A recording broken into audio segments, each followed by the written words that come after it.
السلام علیکم ورحمۃ اللہ وبرکاتہ۔ بسم اللہ والحمد للہ والصلاة والسلام علی رسول اللہ، اما بعد۔ نوجوان ساتھیوں، بھائیوں اور بزرگوں اور دوستوں، عنوان تو آپ نے پڑھ لیا ہوگا۔ ویسے تو ایک داعی امت ہونے کی حیثیت سے بھارت کے مسلمانوں کو اس ملک میں دعوت کے لحاظ سے ایک بہت بڑی ذمہ داری انجام دینی ہے۔ اس عنوان پر مختلف ویڈیوز میں آپ تک میں پیغام پہنچا چکا ہوں، مگر ہندوستان کے مسلمانوں کو اس کے علاوہ اور 4 اہم پلیٹ فارم قائم کرنے ہیں۔ اگر ہندوستان کے مسلمان مستقبل میں اپنا سیاسی، دینی، سماجی اور اپنے تہذیب کے اعتبار سے وجود چاہتے ہیں تو ان کو ایک کام کرنے ہیں۔ اس سے پہلے میں آپ کو بتا دوں، اس موضوع پر میں آپ کو پہلے ہی بات کرنا چاہتا تھا، مگر میں نے ایک مضمون پڑھا تھا مولانا حذیفہ وسطانی صاحب کا، پھر میں نے اس کے موضوع پر اور پڑھنے کی توفیق اللہ نے مجھے دی، تو اس مضمون کو پڑھا اور اس کے علاوہ میں نے بہت سی چیزیں پڑھی۔ اسی کی روشنی میں میں آپ کے سامنے چند باتیں رکھوں گا۔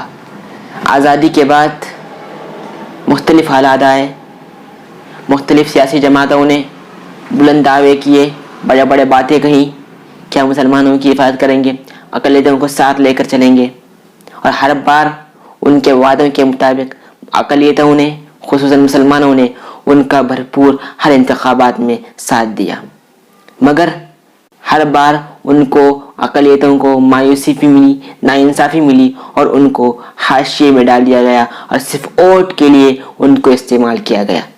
ان پارٹیوں میں موجود ان کے اقلیتوں کے لیڈران ان کو اپنا موقف صحیح سے نہ رکھنے دیا گیا، بلکہ ان کو خود اپنی غلامی، اپنے اعلیٰ کمان کی غلامی پر مجبور کر دیا گیا۔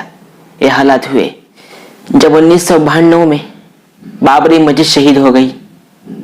اس وقت مسلمانوں میں ایک ہلکی سی بیداری آئی، جتنی آنی چاہیے تھی اتنی بیداری نہیں، بلکہ ایک اعتبار سے تھوڑی بہت بیداری آئی۔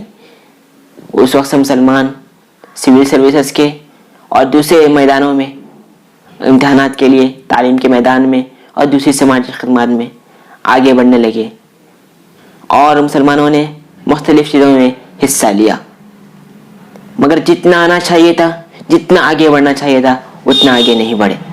میں آپ کو بتا دوں، اس ملک میں مختلف ایسے بے باک صحافی موجود ہیں، اپنوں میں بھی اور ہمارے برادران وطن میں بھی، جو سچائی کو، حق بات کو بے باکی کے ساتھ رکھتی ہیں، اور مختلف غیر مسلم اور مسلم لیڈران بھی ہیں۔ ان کے موقف کو اور ان کی چیزوں کو سامنے رکھتے ہوئے میں آپ کو ایک 4 چیزیں رکھنا ہوں۔ سب سے پہلی چیز، مسلم دلت سیاسی پلیٹ فارم، مسلم دلت صحافی پلیٹ فارم۔ تیسری چیز، مسلم تعلیمی پلیٹ فارم۔ چوتھی چیز، مسلم دلت قانونی پلیٹ فارم۔ اب اس الگ الگ پلیٹ فارم کی کیا ذمہ داری ہے، میں آپ کو ایک کے بعد دیگر بیان کرتا ہوں۔ سب سے پہلی چیز، سیاسی پلیٹ فارم، اس کی کیا ذمہ داریاں ہیں؟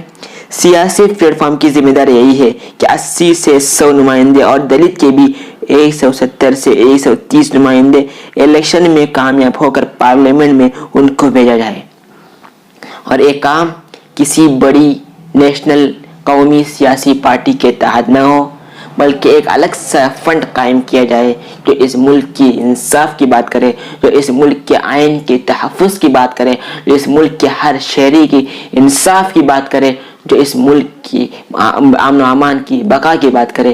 ان لوگوں پر مشتمل ایک فنڈ بنایا جائے اور اس کے تحت ایک کام ہونا چاہیے۔ دوسری چیز، صحافی پلیٹ فارم، صحافت میں بھی یہی ہونا چاہیے۔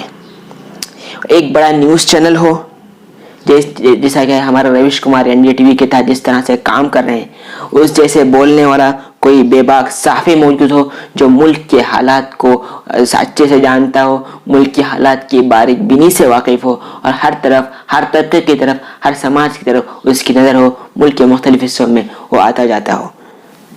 اس کا کام یہ بھی ہونا چاہیے کہ دستور ہند کے خلاف جتنے بھی کام ہوتے ہیں، جتنی بھی چیزیں ہوتی ہیں، اس پر بھی بے باکی کے ساتھ اپنے موقف کو، ہندوستان کے مظلوم عوام کے موقف کو بے باکی کے ساتھ سامنے لگے۔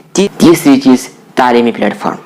اس میں سب سے اہم کام یہ کرنا ہے کہ جتنی بھی مدارس اسلامیہ ہیں ان میں آپس میں ملانے کی، محبت کی، اتحاد کی کوشش کریں، اور ساتھ اس کو عصری چیزوں میں موجودہ زمانے کے ساتھ ڈھالنے کی کوشش کریں. اس کا مطلب ہرگز یہ نہیں ہے کہ ہم اس کو مغربی تہذیب سے, وہ گندی تہذیب سے, مطلب آپ سمجھ لیجیے میں اشارہ کر رہا ہوں, اس تہذیب سے اس کو آراستہ کریں. اس کا مطلب ہرگز نہیں ہے.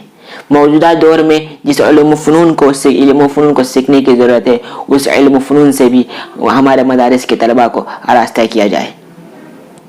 جتنے بھی اسکولس میں سیکولرزم کے خلاف, کسی خاص مذہب کے خلاف, کسی خاص تہذیب کے خلاف, کسی خاص سماج کے خلاف اگر کسی کے ہاں زہر پھیلایا جا رہا ہے کسی اسکول میں, کسی سوسائٹی میں, تو اس پر بھی نظر رکھی جائے اور اس کی نشاندہی کی جائے, اور سماج کے نوجوانوں کو اور عوام کو اس سے دور رکھنے کی کوشش کی جائے.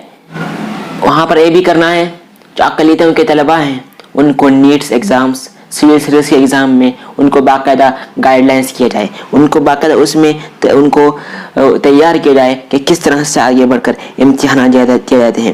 اور اردو کی جو خاص اساتذہ ہوتے ہیں یا مدارس کے جو بھی ان کی خاص تربیت کی جائے. اس کے ساتھ ساتھ اور یہ بھی کام کرنا ہے جتنی بھی بڑی بڑی کمپنیاں ہیں اس میں مسلمانوں کی تقرری کی, وہاں پر ان کو ملازمت ملنے کی ایسی کوششیں کی جائے. یہ کام ہم سب کو مل کر کرنا ہے. چوتھی چیز, قانونی پلیٹ فارم کی ذمہ داریاں. اب اس کی کیا ذمہ داریاں ہیں؟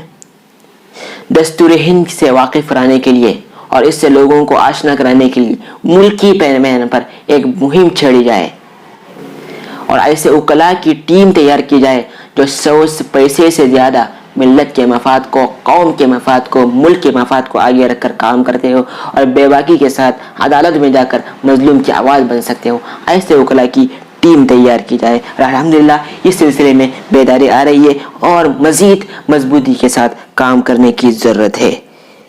اس کے ساتھ یہ بھی کام ہو کہ کسی بھی خطے میں ملک کے کہ دلت کے ساتھ, مسلم کے اقلیت کے ساتھ, کمزور کے ساتھ کہیں پر ظلم ہو رہا ہو تو اس کے خلاف بھی آواز اٹھائی جائے عدالتوں میں منظم طور پر. اور آخر میں چلتے چلتے میں آپ کے سامنے یہ بات بھی رکھنا چاہتا ہوں, دلت اور مسلم اتحاد, مظلوم اور مظلوم اتحاد یہ وقت کی سب سے بڑی ضرورت ہے. تو مظلوم جب متحد ہوگا تو طاقت اور بڑھ جائے گی. یعنی ہم اپنے اعتبار سے کام کرتے رہیں گے, اپنے اعتبار سے لڑتے رہیں گے تو کام کبھی نہیں آگے بڑھے گا, الٹ دشمنوں کو فائدہ ہوگا. ہم کو ضرورت ہے کہ مظلوم اور مظلوم اتحاد مل کر اتحاد ہو کر کام کریں. اگر ہم ایک کام کریں گے تو ہم انہی کے نقش قدم پر چلنے والے بنیں گے جنہوں نے اس ملک کی آزادی لڑی تمام مذہبوں کو مل کر, اور ہمارے بزرگوں نے جس طرح کی فراست ایمانی کے ساتھ کام لیا. ہم ان کے نام تو لیتے ہیں مگر ان کے راستے پر چلنے کی کبھی کوشش نہیں کرتے. ہمیں ضرورت ہے کہ اسی راستے پر چل کر جس طرح انہوں نے ملک کی آزادی کے لیے اپنے آپ کو قربان کر دیا, ہم اپنی قربانیاں اس ملک کی حفاظت کے لیے, اس ملک میں امن کی بقا کے لیے, اس ملک کے آئین کی کانسٹیٹیوشن کی بقا کے لیے, اس کے تحفظ کے لیے اور ظلم کے خلاف ہم کو آواز اٹھانے کی ضرورت ہے. اللہ تعالیٰ اس ملک کی حفاظت فرمائے. السلام.